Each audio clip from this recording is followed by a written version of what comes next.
ఎట్టి పరిస్థితుల్లో రాజా ఈ 60 మందిలో ఒకరిని పెండ్లి చేసుకోవాలా?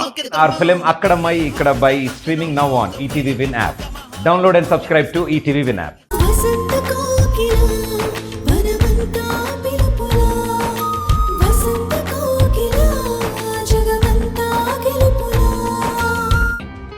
అందరి ముందు నా మేనకోడల్ని కొట్టడానికి నీకే హక్కుంది? తను వద్దనుకుని వెళ్ళిపోయిన వాడివి. చేయి చేసుకునే అధికారం నీకెవరిచ్చారు?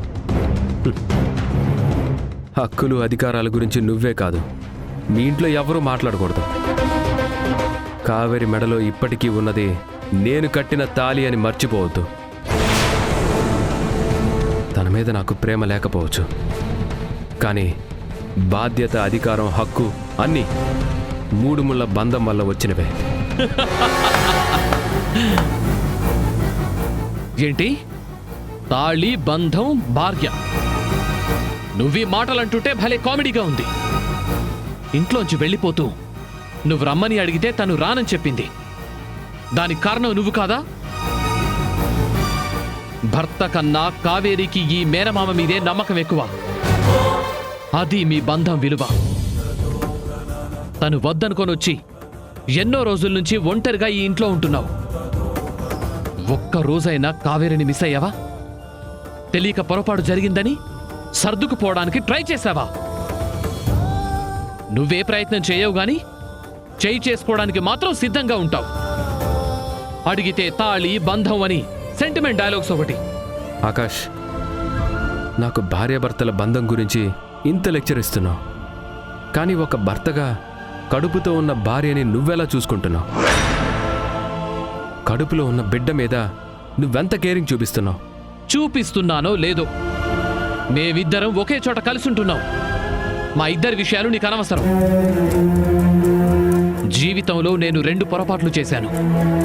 1 నీతో స్నేహం చేయడం, 2 నీ గురించి గొప్పగా చెప్పి కావేరితో పెళ్లి జరిపించడం. ఈ రెండింటి వల్ల ఇంకెంతకాలం నేను మనశ్శాంతిని దూరం చేసుకోవాలో నాకు తెలియటం లేదు. మనసు పెట్టి ఆలోచిస్తే ప్రతి సమస్యకి పరిష్కారం దొరుకుతుంది. అంతేకాని ఆవేశం, ద్వేషం మొదలైతే ప్రతిదీ సమస్యగానే కనిపిస్తుంది. మనశ్శాంతి దూరం అవుతుంది. అది తెలుసుకో. నీతులు, సూక్తులు నేను నీకన్నా బాగా చెప్పగలను, కానీ ఎన్ని చెప్పినా యూజ్ లేని వాళ్ళ దగ్గర నా ఎనర్జీని వేస్ట్ చేసుకోవాలనిపించట్లేదు. ఫైనల్గా నిన్ను అడిగేది ఒక్కటే, నువ్వు కావేరితో కలిసి ఉంటావా, లేకపోతే పర్మనెంట్గా తనని దూరం చేసుకుంటావా? కావేరిలో మార్పు రావాలని కోరుకుంటున్నానే తప్ప దూరం పెట్టాలనే ఆలోచన నాకు లేదు.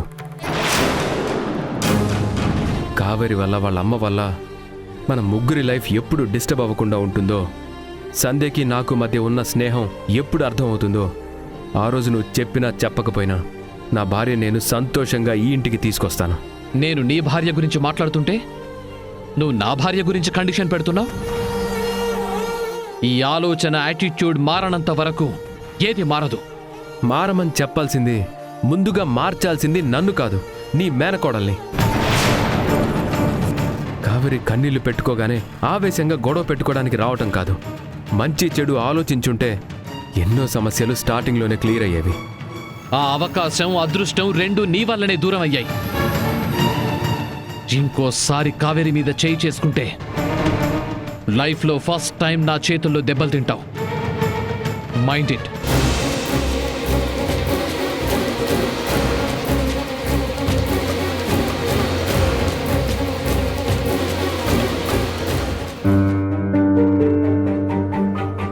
అమ్మా, అక్కడ జరిగిన దానికి అంతకు 2 వేసి చెప్పాను. మామయ్య ఆవేశంగా మా ఆయన దగ్గరికి వెళ్లారు. ఏమవుతుందో ఏంటో అని భయంగా ఉంది. భయం ఎందుకే? మీ మామయ్య అన్నట్లు ఇంట్లో దాన్ని అదుపు చేయలేనప్పుడు బయటున్న వాళ్ళకి బుద్ధి చెప్పాలి. మీ మామయ్య వెళ్ళాడు కాబట్టి, లేదంటే నేనే ఆ ఇంటికి వెళ్ళి గట్టిగా నిలదీద్దామనుకున్నాను. ఇష్టపడి పెళ్లి చేసుకున్న పెళ్ళాన్ని చంప మీద కొట్టి, రెండో పెళ్లి చేసుకున్న మొదటి పెళ్ళాన్ని నెత్తికెక్కించుకుంటాడా? అలాంటి వాడికి 2 తగిలితేనే కానీ ఇంట్లో ఉన్న దానికి జ్ఞానం రాదు. మొదటిసారి ఆ ఇంటికి వెళ్ళినప్పుడు మామయ్య కొడితేనే ఈవిడిగారు మారలేదు. మా ఆయన్ని కొడితే మాత్రం మార్పు వస్తుందా? మెడ పట్టుకొని ఇంట్లో నుండి బయటకు గెంటాల్సింది పోయి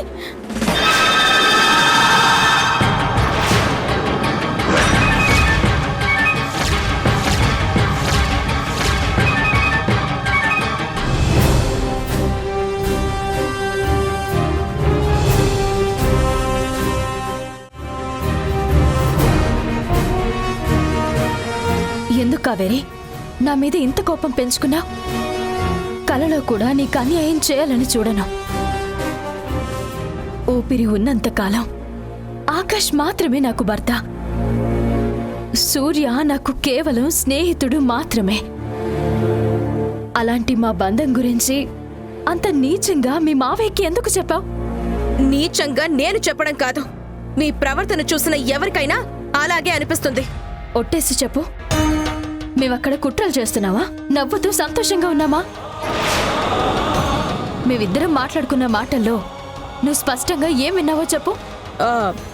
స్పష్టంగా అంటే చాలా విన్నాను, కానీ ఏది గుర్తు రావడం లేదు. నేను అడిగితే చెప్పడానికి నీకేది గుర్తుకు రావు, కానీ మీ మావయ్య ముందు 1కి 10 గుర్తొస్తాయి కదా. కథలుగా పుట్టుకొస్తాయి. కథలు నడుపుతున్నది నా కూతురు కాదు, నువ్వు. అడ్డంగా దొరికిపోయి ఎలా తప్పించుకోవాలో తెలియక నా కూతురు మీద చేయి చేసుకున్నాడు నీ మొదటి మొగుడు. నీ మీద నీ మొగుడికే నమ్మకం లేదు. అలాంటప్పుడు మా దగ్గరకొచ్చి ఎందుకు ముసలి కన్నీళ్లతో కబుర్లు చెప్తున్నావు? మా తమ్ముడి మాట నువ్వు విన్నా, నీ మొదటి మొగుడు నీకు దూరంగా ఉన్నా నా కూతురి జీవితం ఎప్పుడో బాగుపడేది. వదిన గారు, మీకు తోచింది మీరు ఊహించుకుని మాట్లాడొద్దు. మీ కూతురు జీవితాన్ని నాశనం చేస్తున్నది నేను కాదు, మీరు. సూర్య గురించి కావేరి బాధపడ్డం నేను విన్నాను. అందుకే అతనితో డైరెక్ట్గా మాట్లాడి తనని ఆ ఇంటికి తీసుకువెళ్ళమని అడగడానికి వెళ్ళాను. అంటే మా గదిలో మేం మాట్లాడుకుంటుంది వింటున్నావా? ఈ ఇంట్లో తల్లి కూతుర్లు మాట్లాడుకోవడానికి కూడా వీల్లేదా? ఎప్పుడైనా మీ మొగుడు పిల్లల గది వైపు మేము రావడం చూసావా? అలాంటిది నువ్వెలా వస్తావు? అలాంటిది మా మాటలు ఎలా వింటావు? ఇదేం పాడుబుద్ది నీకు? నేను కావాలని వినలేదు. ఇటుగా వెళ్తుంటే మాటలు వినబడి ఆగాను. చూడత్తా, నువ్వు చెబితే నా ముగ్గురు నన్ను తీసుకెళ్లడానికి వచ్చినా నేను మాత్రం వెళ్ళను. నిజంగా అలా వచ్చేవాడి అయితే నా కోసం రావాలే కాని ఎవరో చెప్తే కాదు. ఈవిడ గారి ప్లాన్లు నీకు అర్థం కాలేదా కావేరి? నువ్వు ఆ ఇంటికి వెళ్తే అదో వంక పెట్టుకుని నీ మొగుడిని కలవడానికి రోజుకొకసారి వస్తుంది. మీ మామయ్య అడిగితే కావేరిని చూడాలనిపించింది, వెళ్ళానండి అని చెప్తుంది. పాపం మా తమ్ముడు అమాయకుడు కదా, నిజమే అని నమ్మేస్తాడు. అప్పుడు ఈ మొగుడు పిల్లల బాగోతానికి అడ్డు అదుపో ఉండదు. అంతే కదమ్మా? చిచి, మీతో మాట్లాడాలనుకోవడం, నిజం తెలిసేలా చేయాలనుకోవడం నాది తప్పు. కావేరి, నువ్వు నమ్మినా నమ్మకపోయినా నీ కాపురం బాగుపడాలని మీ అమ్మగారి కన్నా ఎక్కువ కోరుకుంటుంది నేను. రోజు రోజుకి ఆ అవకాశాన్ని దూరం చేసుకుంటుంది నువ్వు. నువ్వు చేసే ప్రతి పనికి మందలించాల్సింది పోయి మెచ్చుకుంటుంది మీ అమ్మ. దీని పర్యవసానం ఎంత తీవ్రంగా ఉంటుందో మీకు తెలియడం లేదు. అన్నీ అయ్యాక ఎంత బాధపడినా ఏది తిరిగి రాదు అని గుర్తుపెట్టుకో.